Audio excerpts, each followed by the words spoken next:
বেগুন দিয়ে ইলিশ পোস্ত। তার জন্য আমি কিন্তু এখানে সরু সরু বেগুন এই যে এরকমভাবে কেটে টুকরো করে নিয়েছি, মাঝখান থেকে 2টো বেগুন নিয়েছি এখানে।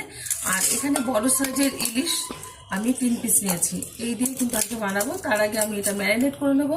প্রথমেই দিয়ে দিচ্ছি কিছুটা পরিমাণে সর্ষের তেল,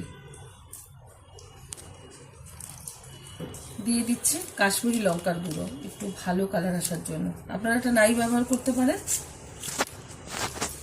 দিয়ে দেব খুব সামান্য পরিমাণে একটু হলুদ গুঁড়ো, যেহেতু পোস্ত ব্যবহার করছি। দিয়ে দেবো পরিমাণ মতো লবণ, দিয়ে দেবো পেস্ট করে রাখা লাল যে কাঁচা লঙ্কা, সেই দিয়ে পোস্তটা পেস্ট করে নিয়েছি, পুরোটা দেবো না।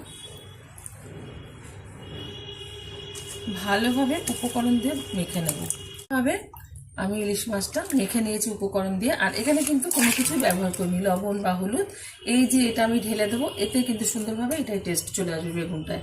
ঢেলে দিচ্ছি এই পাত্রে। আজকে আমি ছোট্ট হাঁড়িটায় আজকে ইলিশ মাছটা রান্না করে নেবো। প্রত্যেকে ভীষণ ভালো জানেন, তবু আমি আমার স্টাইলে করে দেখাচ্ছি। আশা করি আপনাদের ভীষণ ভালো লাগবে। ভালো লাগলে চ্যানেলটিকে সাবস্ক্রাইব করবেন, লাইক করবেন, শেয়ার করবেন। এরকমভাবে ইলিশ একবার বেগুন দিয়ে পোস্ত দিয়ে করে খেয়ে দেখবেন, খুব ভালো লাগবে। ঢেকে দিচ্ছি। আর এটা আমি এখন ওভেনে বসিয়ে 5 থেকে 7 মিনিট মতো রান্না করে নেব। ওভেনে কিন্তু বসিয়ে দিয়েছি, আর এটা মিডিয়াম আছে রান্না করে নেব 7 মিনিট মতো। 7 মিনিট বাদে ঢাকনাটা তুলে দিচ্ছি। কত সুন্দরভাবে কিন্তু ইলিশ মাছটা হয়ে গেছে। এখন ওভেনটা বন্ধ করে দেব, আর এটা আবারও ঢেকে রেখে দেবো 10 মিনিটের জন্য। 10 মিনিট পরে খুলে দেখাচ্ছি। 5 মিনিট বাদে ঢাকনাটা তুলে দিচ্ছি।